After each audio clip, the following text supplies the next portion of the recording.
Oui, merci beaucoup. Et ce n'est pas la première fois que Alerte RDC tire la sonnette d'alarme en premier lieu dans tout ce qui se passe dans notre pays. Le comble est que ceux qui nous dirigent, pour ne parler que d'eux, ne font pas attention à ce qui se passe réellement dans notre pays. Et là, comme nous l'avons dit, et une déclaration spécifique sera rendue publique incessamment sur la question.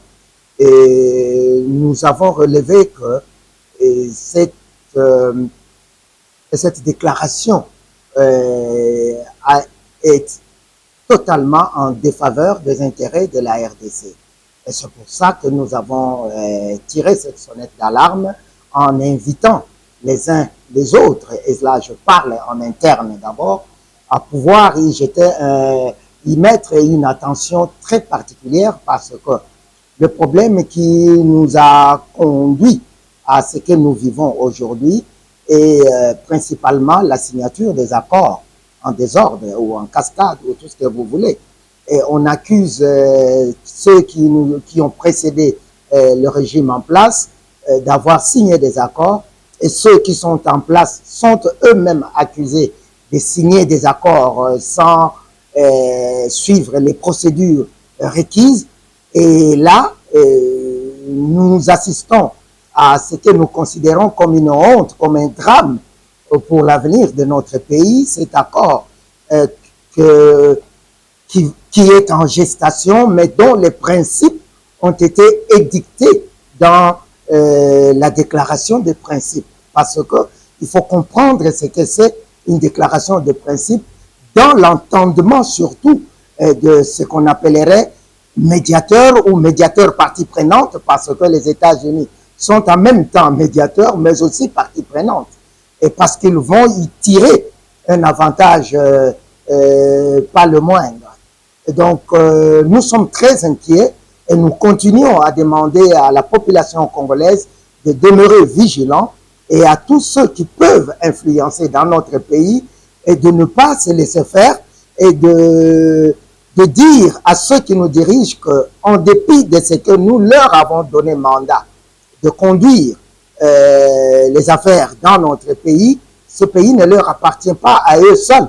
Et il y a des mécanismes légaux qui leur rendent redevables en toutes choses, et il faudrait qu'ils respectent ces mécanismes-là, et c'est dans l'intérêt de tous. Bon, l'avant-projet n'est pas encore créé, et ici, je crois qu'en croire l'esprit même du communiqué ou de la déclaration, les deux parties, c'est-à-dire le Rwanda et la RDC, doivent, sinon ont transmis leurs intentions, ce qu'ils attendent de cet accord, s'alignant sur la droite ligne de la déclaration de principe, parce qu'il ne faudra pas sortir de cette déclaration de principe. C'est ça la règle. Et c'est la raison même pour laquelle ils ont signé une déclaration de principe. Et maintenant, à celui qui fait la médiation, et donc les États-Unis, de pouvoir mettre les éléments des uns des autres dans un seul document, et qu'il présentera aux parties prenantes, les deux pays, donc, pour adoption d'abord, validation, et puis signature. Et ça, c'est la procédure qui est en cours. Mais nous disons et nous insistons que le gouvernement ne doit pas faire la sourde oreille, qu'ils comprennent que c'est de l'intérêt de la nation tout entière et qui y va, et que nous ne voudrions pas retomber dans ce que nous avons déjà vécu. Ils l'ont fait avec l'EAC, et vous savez où est-ce que cela nous a conduit. Ils l'ont fait avec les Ougandais en particulier, et nous en sommes là où nous en sommes. Donc, ce n'est pas quand nous le disons que nous sommes contre le gouvernement dans ce qu'il fait, mais nous voulons assister, encourager et accompagner nos instances gouvernementales à faire ce qui est correct. Et nous ne nous alignerons pas sur tout ce que, sur toute démarche du gouvernement de la République soit-elle, et que nous pensons que lesquels vont nous tendre, vont nous amener vers des situations désastreuses telles que celles dans lesquelles nous nous trouvons ici aujourd'hui, par la faute du même gouvernement parce qu'il n'a pas voulu entendre les autres sons de cloche qui venaient à gauche ou à droite dans l'intérêt général. Nous l'avons déjà dit, nous avons demandé, nous avons appelé à la population congolaise à être vigilante, à se mobiliser déjà. Nous n'attendrons pas, à se mobiliser déjà contre cette déclaration d'intention. Et partant donc contre tout autre projet d'accord qui suivrait cette intention et cette déclaration d'intention. Parce que les intentions déjà derrière l'accord qui va venir sont mauvaises, sont néfastes pour notre pays et nos populations.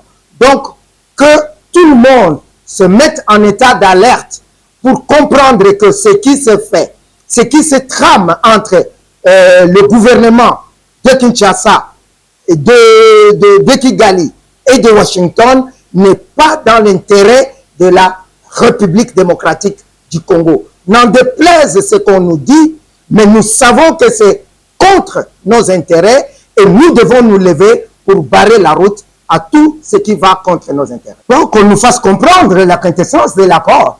Parce que jusqu'à présent, il n'y a aucun accord. C'est ce qu'on nous avait chanté ici à longueur des journées. On nous a bouché les oreilles sur le fait que la RDC devrait signer un accord pour la sécurisation de la RDC avec les États-Unis. C'est à saluer, mais pas à n'importe quel prix.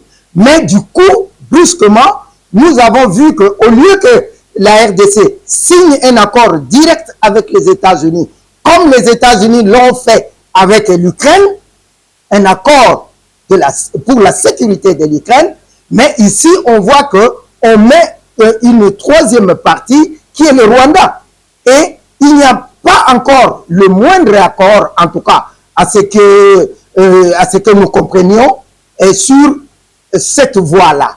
Et cet accord que nous attendions sur la sécurisation des États de la RDC a tourné vers un accord mutuel de partage de richesses de la RDC entre le Rwanda et la RDC, avec comme arbitre qui en tirerait la grosse part, parce que ce sont ces entreprises qui viendraient, en fait, qui entreront en action les États-Unis. Or, nous attendions à ce que l'Amérique nous dise comment est-ce qu'elle pense qu'elle peut accompagner la RDC sur le plan sécuritaire, sur le plan militaire, pour que la RDC puisse être capable de sécuriser ses frontières, de sécuriser son espace territorial, et en échange de quel un accord serait signé entre les deux États. Mais là est entré en jeu le Rwanda, donc c'est un accord entre le Rwanda et la RDC, accord qui plus sécurise économiquement le Rwanda que sécuritairement la RDC. Parce que là-dedans, dans cette déclaration, donc, qui va être mieux ou qui va conduire à une déclaration, parce qu'il n'y a pas encore un accord, parce qu'il n'y a pas encore d'accord, alors, on sent que c'est plus la partie rwandaise qui gagne. Parce que on parle de l'économie, on parle des minéraux, on parle de la chaîne d'approvisionnement. N'oublions pas que le Rwanda a construit une usine avec le Qatar, avec le financement qatari, et une usine de raffinage d'or. Et cet or vient de la RDC. Et lorsqu'on parle de sécuriser la chaîne d'approvisionnement des minéraux, c'est-à-dire qu'il ne faut pas bouger de ce côté-là, il faut veiller à ce que le Rwanda continue à avoir de l'or de la RDC, quel qu'en soit le prix, pour que cette usine continue de fonctionner et d'alimenter l'économie rwandaise et ceux qui l'ont financée, pendant que la RDC va se contenter des miettes. Et ça, nous en sommes totalement opposés.